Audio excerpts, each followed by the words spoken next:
ibitekerezo byanjye bihora bizereraho kandi uwo mpora nifumbatije umutima wanjye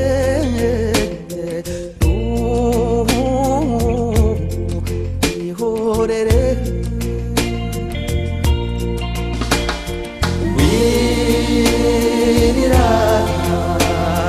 wirira shenge ihoreze wirira ndakwinginze nzagaruka ndakwinginze nzagaruka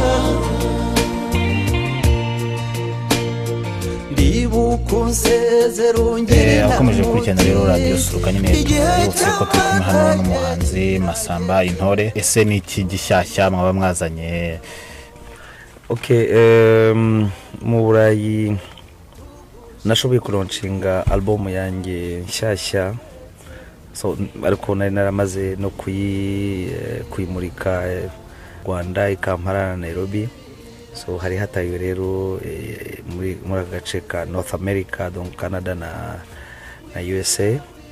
Nje mfite album nshyashya, mfite indirimbo 12, zimwe ziri no kuri YouTube, ariko noneho ikirusheho nuko none higereye ngasusurukana n'abakunzi banjye tugatarama, hakabamo icyo bita une chaleur humaine, tuma abantu begerana batarama basabana baganira, noneho nkabaririmbira noneho nkabagezaho nizo ndirimbo n'abaciye mu ijambo. Ese iyi album mwasohoye vuba iba yitwa nguki? Iyi album nasohoye vuba yitwa Niy'urukundo. Ntugire ngo wenda ndavuga urukundo rw'abasheri n'iki, n'inka. Nkunda inka cyane. Ngubu ngira ngo maze gusohora nk'indirimbo zigera kuri 2 muri album ni nyinshi, indirimbo zirimo 12, ariko imagine ko harimo indirimbo zigera kuri 2 mvuga ubwiza bw'inka mu muco wacu. Nayitiriye rero Niy'urukundo. Tugarutse aho ngaho hari ibibazo nari nateganyije kukubaza, ariko bitangiriyeho bimpaye ko uburyo kibwo kubikubaza. Abakunzi ba Radio Suruka harimo ingeri zose zigiye zinyuranye, harimo abantu bakuze, harimo abatoya, ariko ama-email menshi twagiye tubona baravuga ku muziki nyarwanda, baragenda bavuga yuko ubu ngubu indirimbo z'ubu ngubu z'abajene bagenda batandukira ku muco, bagenda bajya ku ruhande baririmba ibindi bintu. Ese weho ibyo ubibona ute? Nkeka ko wenda nabo bari mu yindi generation badashaka kwemera yuko ibihe bindi abantu bagomba kugendana n'ibihe mu by'ukuri badataye umuco wabo, cyangwa se ngo batandukire ku abandi. Mu by'ukuri umuziki w'u Rwanda uteye imbere, ibintu ushobora kumva. Najyaga numva indirimbo za R&B, nkumva indirimbo z'amazuka, ariko noneho ubu nabaye n'umufana wa hip hop kubera abahungu bamwe barimo baririmba za hip hop, ba Riderman, nkumva ba J Polly.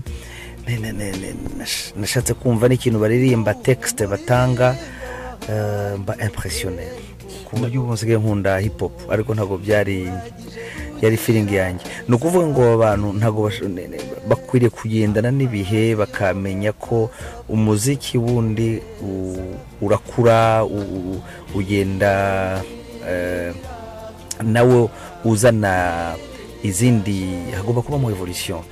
Icyo ni kimwe. Icya kabiri umbaje ni ikibazo cyiza cyane, hagomba kubaho abakunda bene iyo style za music, hakaba n'abandi ari aba traditionnel cyane, ari aba conservateur bakunda za ndirimbo za kera za karahanyuze cyangwa se n'ibindi. Mu by'ukuri umwimerere, noneho icya gatatu umwimerere nyawo uranga u Rwanda, uranga n'umuco wacu ntabwo uraza neza.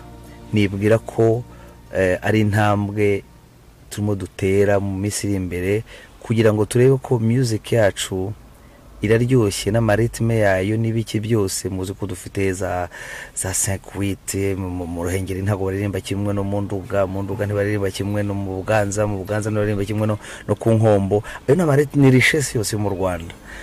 Ubu phase rero iriho mu Rwanda no kuvuga ngo identité rwandaise culturelle ni yihe. Ubu rero abajene barimo barahimba ibintu byiza cyane, bakabihimba mu mastili yose atandukanye, muri R&B, muri hip hop, ariko ibyo bahimba urabona ko bavuga bagendera cyane muri music wacu, ariko bayameliora kugira ngo music yacu itagomba gusa muri ghetto y'abanyarwanda, inashobora no kunyura no mu matwi y'undi muntu en occidental, akavuga ati voilà music ndayumva neza. Nibyo koko. Hano rero turi en contact hamwe na studio yacu ya kabiri ikorera iriyo yowe na Valence. Ubutumwa rero yohereje kuri kino kibazo nyine waruvuzeho, aragira ati ese ari abahanzi bubu ngubu n'abakera nabahe bahanzi ubageranya ute? Biracyari nge naguha point de vue yanjye, ariko nawe ushobora kuba ufite yawe cyangwa na Valence cyangwa n'undi muhanzi wese wabaza. Yewe mu by'ukuri nemera abahanzi ba kera. Uti kuki? Abahanzi ba kera ikintu cya mbere bari bafite umwimerere unoze, bari bafite texte, amagambo bakoresha mu ndirimbo yumvwa neza, akosoye, ari mu Kinyarwanda cyiza kandi yigisha. Abahanzi bakera mugani wawe wenda bashobora kuba hari izindi ritme batari bazi, izo la jeune generation y'uyu munsi irimo izana kandi nazo nziza vraiment agiye na apprécier, ariko kugeza kuri uyu munota niba rukora ko nanjye ndi mu yindi generation iri hejuru gato, kandi maze kuganira n'abantu benshi, abahanzi bakera baracyafite ikintu kindimo kitaramvamo muri jewe. Iyo numbutse ba Rodrigue Karemera, nkibuka Rugamba, Cypriane, nkibuka Impara, nkibuka ba Soso Mado, numvaga nkumva indirimbo zabo, nkibuka Ingeri, nkibuka abitwa ngo Feroz. Noneho nagaruka muri minsi nkumva koko ibintu biryoshye, ariko hari akantu kabuzemo, ariko nkabiha igihe nkavuga nti wenda reka abantu bishakishe fin de fin bazagera ku mwimerere, bazagera kuri music ibereye koko umunyarwanda, kandi namuha identity, batakwitiranya n'undi muntu w'umunyamerika cyangwa ntaguciye mu ijambo. Abadukurikiranye muri uwo mwanya aho gatoya batigeze bakurikirana wenda izindi interview wagiye abandi abanyamakuru bandi, ese harabibaza ese umwe Masamba mwatangiye kuririmba ryari? Ese mwe mwaba mwaratangiye kera? Mu by'ukuri natangiye kera cyane, natangiye mfite imyaka 5 bimwe byo mu nzu, ariko nk'indirimbo wasohoye ku mugaragaro yabizwe. Nasohoye indirimbo ya mbere mfite imyaka 13 yitwa Nduwawe, ariko sinzi ikintu gituma mu ndirimbo zose nsohora mu ma album zanjye iyo ndirimbo nasohoye ntabwo ndayishira ku mugaragaro.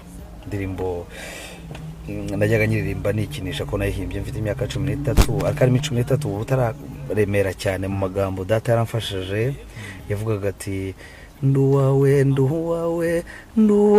nkukushaka unyitegekere nkicyubyaye. Sindayi noza neza kugira ngo nyishire muri album, ariko ngira ngo le prochain album ngira ngo nizatangira kugira ngo inanyibutse igihe natangiye kera cyane. Rero mu myaka 11 njye muri chorale, donc mu myaka 13 mpimba indirimbo ya mbere, ndakomeza mu myaka 19 ubwo nari nkiri muri za chorale, noneho nibwo ntangiye kujya mu magroupe, noneho yari aho nari ndi mu buhunzi i Burundi, twaririmbanaga biza sinavuga amateka ni maremare cyane. Hanyuma noneho nkaba kandi mvuka mu muryango w'abartiste data yari umu artiste sogokuru mu nzenze ngira ngo wajyaga wumva inanga za mu nzenze nawe yari hari nizo dufite hari nizo mufite nawe yari umu artiste aba oncle benshi bara artiste nta nagize environnement impermeta yuko nakwiga music. We nibyo koko murabyumvishe. Hano tukomeje mu bibazo biturutse muri studio byohejwe na Valence. Ese mu bahanzi ukunda wavuze muri rusange, abahanzi ukunda wabivuze muri rusange ko harimo ama orchestre menshi. Ese tugarutse wenda mu buzima busanzwe ubu ngubu haravugwa mu Rwanda haravugwa ibintu byecyanye no ni gute amategeko y'ubuhanzi ngo byifashe bite mu byecyanye na association z'abahanzi, amategeko byifashe bite kugira ngo mu byecyanye na droit d'auteur? Cyo ni kibazo cyiza cyane. Tumaze gutera imbere mu bijyanye n'imyumvire icyo bita intellectual property, le droit d'auteur.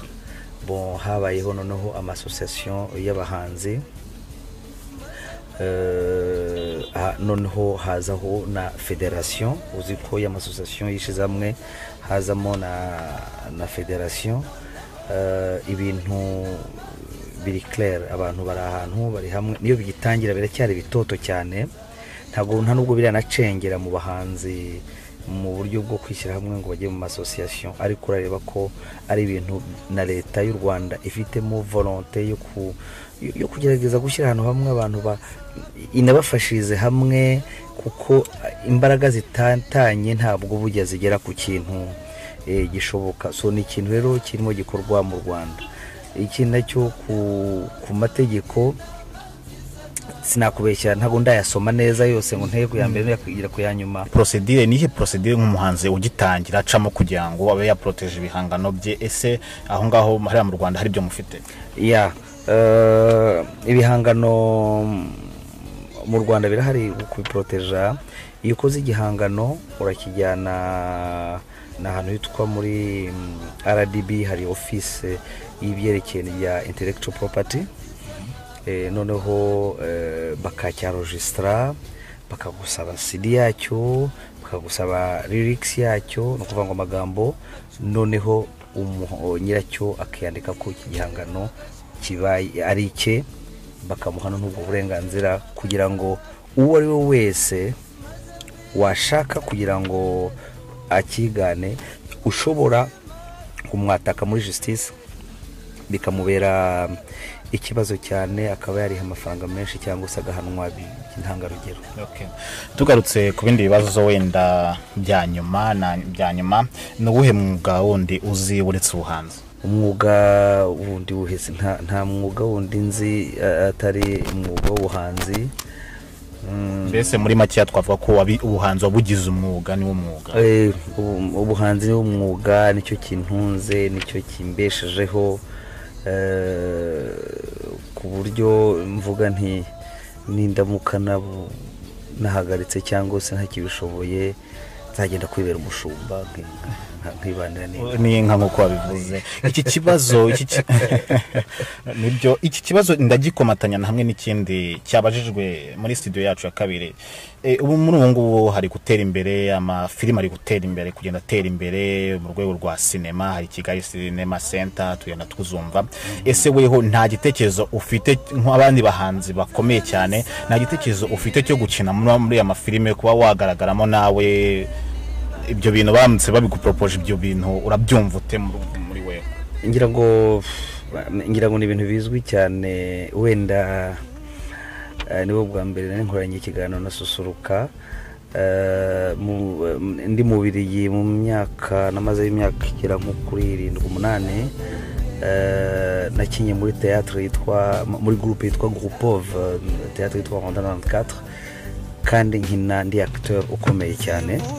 No ku bintu bya théâtre ndabizi cyane, ibintu bya filime ndabizi. Nakinye no muri filime ya Darer, nakinye no muri filime, maze gukina nko mu filime agera kuri angahe 3, ariko hari amafilime ubona ari professionnel koko ahenshi wasangaga ari za contrat nkorana n'ababirigi. Ngarutse rero n'iwacu filime zirimo zirazamuka cyane kandi olala ni ikintu yewe numva abantu bagishizemo imbaraga bakagishyigikira, kiri mu bintu byigisha ibintu ndashobora kumva. Hari Kigali hari iriya kampani ya Kabera ikora neza, hari n'abandi bahungu batangiye kwilansa mu bintu by'amafilme, hari yumvise yitwa Ibigeragezo, hari n'izindi z'Abakanyombya, hari n'izindi. Donc ni ibintu sinakubwira ukuntu abantu iyo baza ngo arizo filme abantu bose babaze, iyo bari bazanye n'amasede even n'ayandi yo mu mihanda ntago arara. Ubona ko abantu babishaka koko icyo kintu, ariko biracyari ku rwego rwo hasi kuko nta professionalisme ibirimo. Tugarutse kuri ibyo ngibyo waruvuze by'amasede, bitumye nongera kugira ikindi kibazo nakubaza. Ese ubu ngubu ni ikoranabuhanga kugenda ritera imbere, ese nk'umuntu ashatse nk'indirimbo yawe Masamba ashaka kuyigura kuri internet, hari uburyo ki umuntu ashaka kuba yayigura? Ese niba ubwo buryo buhari wabutubwira? Icyo ni ikibazo cyiza cyane, urakoze kumbaza icyo kibazo. Ni ikibazo gikomeye cyane iwacu kijyanye no kugurisha amasede. Abantu ntabwo barumva kugura icyo bita original muri bo. Ejo bundi reka nguhe na blague, umuntu twarahuye, umudamu mwiza cyane ugendera mu modoka iteye ubwoba i Kigali, aramagarika ni mugenda mu modoka, ndahagarara ati ndagukunda cyane, nkunda indirimbo zawe bitarabaho, niyo ni bite ati ariko ama flash disk, ati dore flash disk wagenda ukanshiraho indirimbo zawe koko. Ndamureba ariko madamu, n'uburanga bwawe n'ukuntu umeze sukubuza amafaranga 5,000 CD ni kugura cyangwa se 10,000, uri ama flash disk ngushiraho indirimbo koko? Wananiwe kujya ku Kirezi library cyangwa kuri Caritas ugure CD original? Uri ama flash umpanagarika ku muhanda, nabikunze ko amagaritse umufano wanjye, ariko umuhagaritse kugira ngo ube flash koko. Donc iyo mentalite wapi kabisa ntabwo iraza, nijye ubikubwiye mbitinzemo, ntabwo iraza mu Banyarwanda kura ntiyi. Nacyo gituma ubu ngubu mu ndadevelopa icyo bita l'art du spectacle, donc le live. None igihe habaye live umuntu azana amasede abantu batangire bayagurisha. Icyo kintu rero ntabwo cyajya muri mentalite cyane mu Rwanda. So ujyanye rero kuri online nkuko bavugaga, muri zingendo zanjye mfite nihaye amezi agera kuri 2 yo urimo ndashaka abantu b'abahanga twakorana, noneho nkajya mbagezaho amasede bakayagurisha online and then bakasendingira amafaranga aho nababwiraho n'abandi. Icyo kibazo nakibaje kubera yuko mu Rwanda hari uburyo bworoshye bwo kuba wagura, ariko nko muri Canada, mu Burayi, mu bindi bihugu ntabwo ushaka kujya muri ahantu bacuruza ibintu by'amasede we wasangamo nk'ayo masede. Justement icyo kibazo ufite nabazaga nyine ni buhe buryo, ariko kumva Radio Suruka mwabyumvishe yuko ari kubategurira uburyo bw'ibwo bwo kushira iyo muziki online bakaba yagora. Ikibazo cyanyuma turangirijeho ni kihe kiroto cyawe? Ndashaka ngeze mu myaka myiza iryoshye, kandi nahereye kera ndirimba ibintu abantu bose bakunda, barabingaragarije. Nigishije benshi guhamiriza, kubyina bo bitaga Marebe n'Imena, Indahemuka, Indashyikirwa, Ballet National du Rwanda, hano hose nagendaga.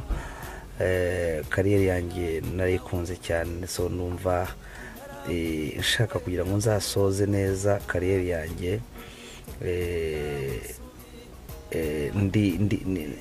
Ninjiye nabaye ikindi kiremwa gishya numva, kubera ko natangiye ndirimba muri chorale, noneho nkajya mu zindi ndirimbo.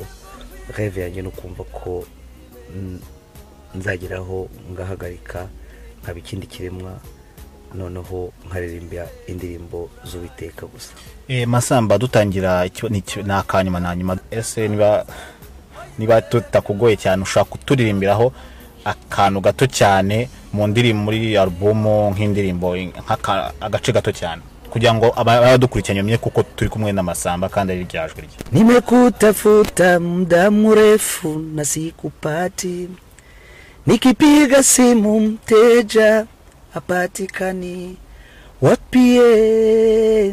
Wapie wapi kipenzi cha moyo wangu? Iyo ni imwe. Hari indi inkani y'urukundo rero mama, y'urwangano ntayo kabeho wangabiye. Zirimo nyinshi cyane uzagenda muzumva.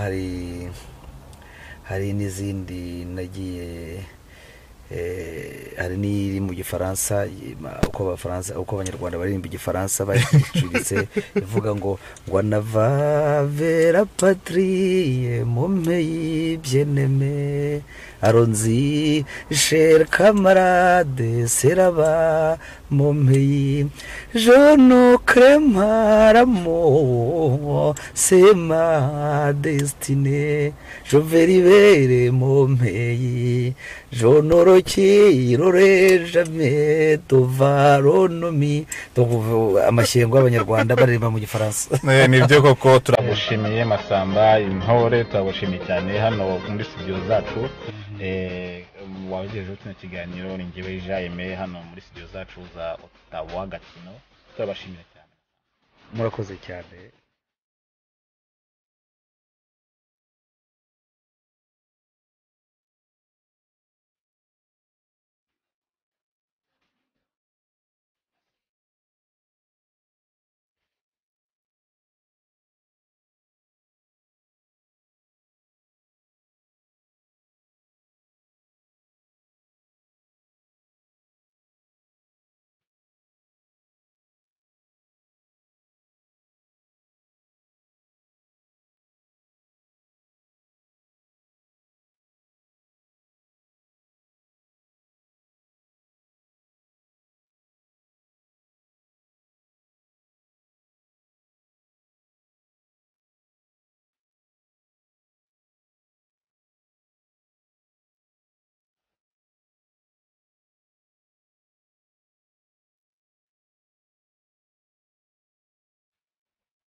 gagajugi mutobe uri hehe nyamibwi batize namwe uri hehe nyambo y'izina ryiza we